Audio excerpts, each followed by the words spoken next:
আসসালামু আলাইকুম সম্মানিত ভিউয়ার্স, কেমন আছেন সবাই?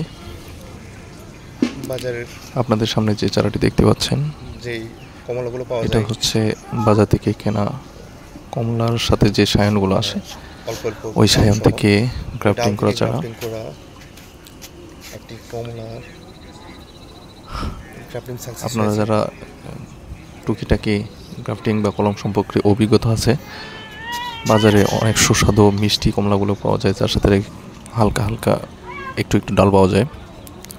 আপনারা চাইলে ওই রকম ডাল থেকে নিজস্ব রুট স্টক দিয়ে একটি ভালো মানের কমলা গাছ তৈরি করে নিতে পারেন।